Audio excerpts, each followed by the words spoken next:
இன்னைக்கு வந்து நம்ம நேச்சராவே நம்மளுடைய நேச்சரை இழந்துட்டு இருக்கிறோம் அப்படின்றதுதான். நம்ம இயற்கையை பார்க்கும்போது சொல்றோம்ல, இயற்கை வந்து இன்னைக்கு நீங்க பெருநகரங்கள்லாம் பாத்தீங்கன்னா தெரியும். சென்னை, பெங்களூர், இந்த மாதிரி பெருநகரங்கள்லாம் வந்து ஒரு இடத்துக்கு ஒரு ஒரு ஒரு குறிப்பிட்ட ஒரு பகுதிக்கு இத்தனை கிலோமீட்டருக்கு இத்தனை மரங்கள் இருக்கணும் அப்படின்றது ஒரு சட்டம் இருக்குது. அது எந்த இடமா இருந்தாலும் சரி.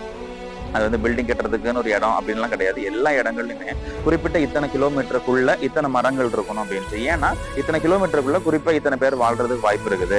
அப்ப இத்தனை பேர் வாழ்றதுக்கு வாய்ப்பு இருக்குமோ அத்தனை பேர் சுவாசிக்கிறதுக்கு காற்று வேணும், அத்தனை பேருக்கு வந்து சாப்பிட்றதுக்கு பழங்கள் வேணும். ஸோ இந்த ஒரு அடிப்படையில இத்தனை கிலோமீட்டருக்கு இத்தனை மரங்கள் இருக்கணும் அப்படின்ட்டு ஒரு ஒரு ஒரு வரைமுறை இருக்குது. ஆனால் அதுல வந்து 10% தான் இன்னைக்கு மரங்கள் இருக்குது அப்படின்னு சொல்றாங்க. அப்படின்னா ரொம்ப ரொம்ப குறைவா தான் இருக்குது.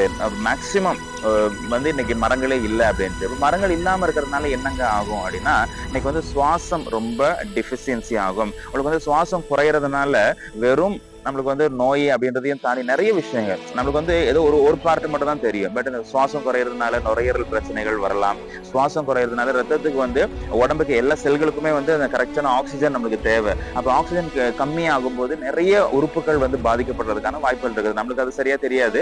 ஆனால் டாக்டர்ஸ் கிட்ட கேட்டீங்கன்னா அவங்க சொல்லுவாங்க ஆக்சிஜன் கம்மி ஆகும்போது என்ன ஆகும் அப்படின்னு. அதனால இன்னைக்கு ஹாஸ்பிட்டல்ஸ் வந்து ரொம்ப அதிகமாயிட்டே இருக்குது. இன்னும் நீங்க பாத்தீங்கன்னா பெருநகரங்கள்ல தான் ஹாஸ்பிட்டல் அதிகமா இருக்குது. ஏன் அப்படின்னா அங்கதான் வந்து காத்து கம்மியா இருக்குது, அங்கதான் வந்து மரங்கள் கம்மியா இருக்குது. அதனால நோய்களும் அதிகமா இருக்குது. இது வந்து நம்ம நிறைய டைம்ல புரிஞ்சுக்க முடியும். அப்போ என்ன அப்படின்னா ஒரு சிட்டி, ஒரு நகரம் அதோடைய தன்மையை இழந்து போறதுனால அதோடைய இவ்வளவு கிலோமீட்டருக்கு இத்தனை மரங்கள் இருக்கணும், 1 கிலோமீட்டர் பரப்பளவுல இத்தனை மரங்கள் இருக்கணும் அப்படின்ட்டு ஒரு தன்மை இருக்குது. அந்த தன்மை இழந்து போனதுனால இயற்கையா வாழக்கூடிய சூழலே இன்னைக்கு இல்லாம போயிடுச்சு. ஸோ இதே மாதிரிதான் மனிதனும் அவனுடைய தன்மை இழந்துகிட்டே வராங்க.